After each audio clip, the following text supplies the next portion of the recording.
नमस्कार, आप देख रहे हैं smart business plus Deepak Kumar के साथ। और समय हो चुका है खेती किसानी की महत्वपूर्ण खबरों का। किसान भाइयों, अभी मार्च अप्रैल महीने में करें तुरई की खेती और कमाएं 1 एकड़ जमीन से भी लाखों रुपए। यदि आप भी कम जमीन से लाखों रुपए कमाना चाहते हैं तो आपके लिए ये वीडियो बहुत ही हेल्पफुल साबित होने जा रही है। इस वीडियो में हम सीखेंगे तुरई की खेती कैसे करें, तुरई की खेती के लिए उपयुक्त जलवायु, किस तरीके से खेत की तैयारी करनी है, बीजों की किस्में कैसे चुनाव कर सकते हैं, बुआई का एक्चुअल समय, तैयारी, प्रोडक्शन, उपज, सब कुछ जानेंगे इस वीडियो में। कृपया वीडियो को लास्ट तक देखते रहें और यदि पहली बार हमारी वीडियो देख रहे हैं तो चैनल को सब्सक्राइब करें, घंटे के आइकन को दबाएं और वीडियो पसंद आए तो लाइक और शेयर करें। आपके जो भी सवाल हैं, डाउट्स हैं, किस तरह की जानकारी आपको हमसे प्राप्त करनी है, कृपया हमें कमेंट बॉक्स में कमेंट जरूर करें। तो सबसे पहले हम बात करते हैं यहाँ पर तुरई की खेती करने के लिए उपयुक्त जलवायु कैसी होनी चाहिए। यह हर प्रकार की जलवायु में हो जाती है और तुरई के सफल उत्पादन के लिए उष्ण और नम जलवायु उत्तम मानी गई है। भारत में इसकी खेती केरल, उड़ीसा, बंगाल, कर्नाटक, उत्तर प्रदेश और विशेष रूप से की जाती है। बात करें भूमि व उसकी तैयारी कैसे करनी है, तो इसको सभी प्रकार की मिट्टियों में उगाया जा सकता है, परंतु उचित जल निकास धारण क्षमता वाली जीवाश्म युक्त हल्की दोमट भूमि इसकी सफल खेती के लिए सर्वोत्तम मानी गई है। वैसे तो उदासीन पीएच मान वाली भूमि इसके लिए अच्छी रहती है। नदियों के किनारे वाली भूमि इसकी खेती के लिए उपयुक्त रहती है। कुछ अम्लीय भूमि में इसकी खेती की जा सकती है। भूमि की तैयारी के लिए खेत को ट्रैक्टर या मिट्टी पलटने वाले हल से 2 से 3 बार जुताई करनी चाहिए, जिससे खेत में घास फूस, कटहल मिट्टी में दब जाएं तथा खेत घास रहित हो सके। इसके बाद देसी हल या ट्रेलर द्वारा जुताई करके खेत की मिट्टी को भुरभुरा कर लेना चाहिए। अब बात करते हैं तुरई की खेती के लिए उन्नतशील किस्मों का चुनाव कैसे करें या फिर उन्नतशील किस्में कौन कौन सी हैं। तो तुरैया की फसल के लिए उन्नतशील प्रजातियों का चयन करना चाहिए, जैसे कि टाइप 9, भवानी, PT 303, PT 30 की बुआई समय पर करनी चाहिए। इसके अलावा भी बहुत सी ऐसी किस्में हैं जो मार्केट में उपलब्ध हैं, हाइब्रिड में है, लोकल में है। तो आपको अपने क्षेत्र के अनुसार ही किस्मों का चुनाव करना चाहिए जो कि आपके क्षेत्र में अच्छे से फल फूल सके। बात करें तुरई की खेती करने के बुआई का समय और बुआई की विधि क्या होती है, तो ग्रीष्मकालीन फसल की बुआई फरवरी मार्च से लेकर वर्षाकालीन फसल की बुआई जून जुलाई में करनी चाहिए। तो अभी आप फरवरी मार्च अप्रैल में आसानी से लगा सकते हो, समय उचित है, अनुकूल है। 1 हेक्टेयर क्षेत्रफल के लिए 5 किलोग्राम बीज की आवश्यकता होती है और बुआई के लिए नाली एवं थाला विधि से सर्वोत्तम होता है। इस विधि में खेत की तैयारी के बाद 2.5 से 3 मीटर की दूरी पर 45 सेंटीमीटर चौड़ी तथा 45 से 40 सेंटीमीटर गहरी नालियां बना लेते हैं। इन नालियों के दोनों किनारों पर मेड़ों पर 50-60 सेंटीमीटर की दूरी पर बीज की बुआई करते हैं, एक थावला बनाकर। एक जगह पर कम से कम 2 बीज लगाना चाहिए तथा बाद में बीज जमने के बाद एक पौधा निकाल देते हैं। अब बात करते हैं तुरई के खेती के लिए खाद एवं उर्वरक कितना और कब देना चाहिए। अच्छी पैदावार के लिए 20 से 25 टन सड़ी गोबर की खाद खेत की तैयारी के समय खेत में मिला देते हैं। इसके अलावा 30 से 35 किलोग्राम नत्रजन, 25 से 30 किलोग्राम फास्फोरस तथा 25 से 30 किलोग्राम पोटास प्रति हेक्टेयर की आवश्यकता होती है। नत्रजन की आधी मात्रा तथा फास्फोरस व पोटास की पूरी मात्रा बुआई के समय खेत में डालते हैं। नत्रजन की शेष आधी मात्रा बुआई के 30 से 40 दिन बाद टाइप ड्रेसिंग के रूप में जड़ों के पास देना चाहिए, जिससे कि फसल अच्छे से बढ़ सके, उसमें कोई भी किसी भी तरह की रुकावट उत्पन्न ना हो। अब बात करते हैं तुरई की फसल में सिंचाई की। सिंचाई कब और कितनी करना चाहिए। ग्रीष्मकालीन फसल की पैदावार सिंचाई पर ही निर्भर करती है। गर्मियों में 5 से 6 दिनों के अंतराल पर सिंचाई करते रहना चाहिए। नस्लदार तुरई की वर्षाकालीन फसल के लिए सिंचाई की आवश्यकता नहीं होती। वर्षा न होने की स्थिति में यदि खेत में नमी की कमी हो तो सिंचाई कर देनी चाहिए, लेकिन अभी हम गर्मियों में लगा रहे हैं जो कि मार्च से लेकर अप्रैल महीने में कभी भी लगा सकते हैं। तो इस समय आपको 5 से 6 दिन के अंतराल पर सिंचाई करनी पड़ेगी, क्योंकि गर्मियों का मौसम है और गर्मी भी तेज पड़ती है तो आपकी फसल की जो नमी है वो जल्दी सूख जाती है। जब पूरी तरीके से एक बार खेत ढक जाता है तब आप इसमें सिंचाई की जो अवधि है उसको 5 से 6 दिन से बढ़ाकर 8 से 10 दिन की कर सकते हैं, लेकिन फिलहाल में 5 से 6 दिन के अंतराल पर तो करना ही पड़ेगा। अब बात करते हैं पौधों को सहारा देने की। तुरई की फसल में सहारा कैसे देना चाहिए? तो सामान्य तौर पर ग्रीष्मकालीन फसल हो या बरसातकालीन हो या शरतकालीन फसल हो, यदि आप अपनी वेल वाली फसल को तारवास पर ऊपर सहारा देकर करोगे तो आपको फल की साइज अच्छी मिलेगी, कलर अच्छा मिलेगा, फल का प्रोडक्शन काफी अच्छा मिलेगा। ये 3-4 बातों में आपको फायदा अच्छा मिलेगा और उत्पादन भी अच्छा मिल जाएगा।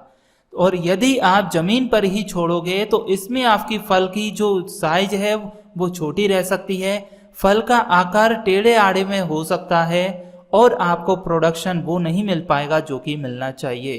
तो आप कोशिश ये करें हमेशा कि तारवास पर ऊपर ही उठाकर इसको कर सकते हैं।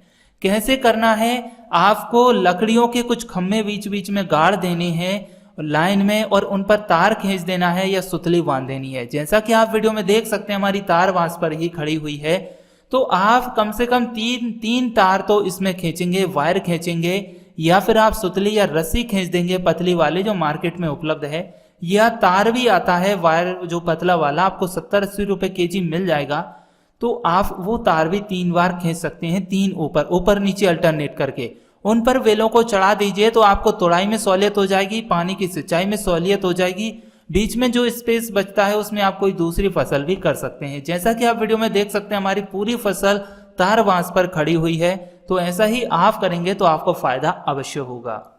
बात करें खरपतवार प्रबंधन की, तो तुरई की फसल में खरपतवार प्रबंधन करने के लिए किसान भाइयों बुआई के 15 दिन बाद घने पौधों को निकालकर पौधों की आपस की दूरी 10 से 15 सेंटीमीटर कर देना चाहिए तथा खरपतवार नष्ट करने के लिए निराई गुड़ाई कर देना चाहिए।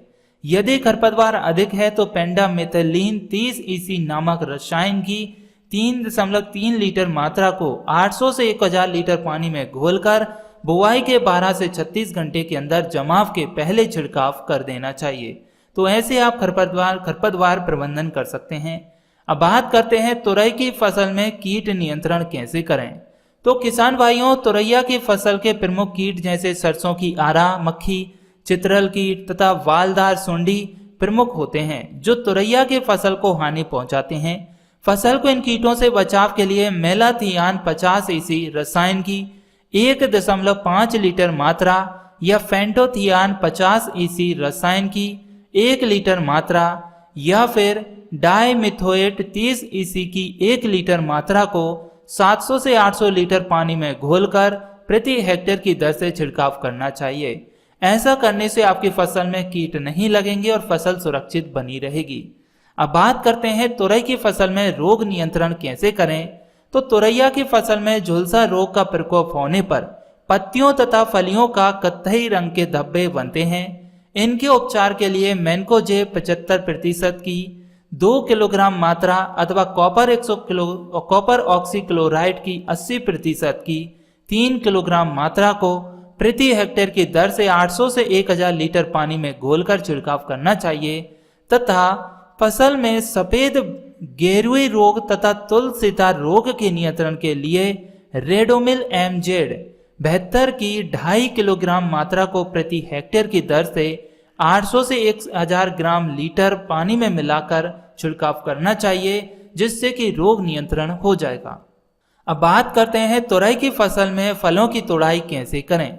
तो तुरई की फसल में फलों की तुड़ाई आकार को देखकर तथा कच्ची अवस्था में ही की जाती है। तोड़ते समय ध्यान रहे कि चाकू आदि से काटने पर अन्य फल या शाखा न कटे, क्योंकि कभी कभी किसी पेड़ के साथ सहारा देकर फल ऊपर लगते हैं। ऊंचे होने के कारण तुड़ाई कठिन हो जाती है। फलों को परिपक्व अवस्था में तोड़ने पर रेशे व बीज बड़े हो जाने का भय रहता है, जिसका उपयोग करना मुश्किल होता है। आप एक बात का ध्यान दीजिएगा कि तुरई को यदि तार बांस पर आप लगा रहे हो तो उनकी ऊंचाई ज्यादा नहीं होना चाहिए। जमीन से 5 से 6 फीट, बस 6 फीट अधिकतम होना चाहिए, उससे ऊंचाई ज्यादा नहीं होना चाहिए, अन्यथा आपको तोड़ाई करने में दिक्कत आएगी। 5-6 फीट नॉर्मल होती है और एक व्यक्ति 5-6 फीट ऊपर से ऊपर तक की फसल आराम से तोड़ सकता है। तो आपको इस तरीके से उनकी ऊंचाई रखनी है जिससे तुड़ाई में दिक्कत नहीं आएगी। अब बात करते हैं तुरई की फसल में पैदावार कितनी मिलती है। तो तुरई की पैदावार जाति के ऊपर निर्भर करती है, क्योंकि पूसा चिकनी की पैदावार पूसा नस्सेदार की अपेक्षा अधिक है। इस प्रकार से औसतन पैदावार 140 क्विंटल प्रति हेक्टेयर से लेकर 220 क्विंटल प्रति हेक्टेयर तक पैदावार आप ले सकते हैं। और बगीचे की देखभाल करने पर 20 से 25 किलोग्राम फल 8 से 10 ग्राम वर्ग मीटर क्षेत्र में आसानी से पैदा हो जाते हैं। एक साधारण परिवार के लिए ताजी सब्जी के लिए 2 या 4 पेड़ ही पौधे ही काफी हैं, जो कि आप आराम से अपनी सब्जी की व्यवस्था कर सकते हैं। अब यदि कोई शहरी भाई बहन बंधु माताएं बहनें हमारी इस वीडियो को देख रहे हैं तो आप गमले में भी इसको लगा सकते हैं, आसानी से आपका हो जाएगा। ये मार्केट में भी बीज उपलब्ध है। यदि आप हमारे देसी जो कि हाइब्रिड के तोड़ के बराबर हैं या फिर हाइब्रिड बीजों का काम करते हैं, देसी बीज लेना चाहते हैं हमसे, तो हमें कमेंट कर सकते हैं, हम आपको देसी बीज भी उपलब्ध करा देंगे। 15 से 20 दिन बाद हमारे पास बीज उपलब्ध हो जाएगा। और यदि हाइब्रिड बीज लेना चाहते हैं तो आप मार्केट से ले सकते हैं, ऑनलाइन भी मंगवा सकते हैं। तो आप घर में लगा सकते हैं, गमलों में, अपने बाड़े में लगा सकते हैं, आंगन में लगा सकते हैं, खेतों में लगा सकते हैं। यदि आप लंबे खेतों में करते हैं, बड़े खेतों में करते हैं, तो आपकी इनकम अच्छे से लाखों में हो जाएगी। और आज के डेट में मार्केट में तुरैया की कीमत 40-50 रुपए पर केजी है और इसका भाव 20-25 रुपए पर केजी से कतई नीचे नहीं जाता है।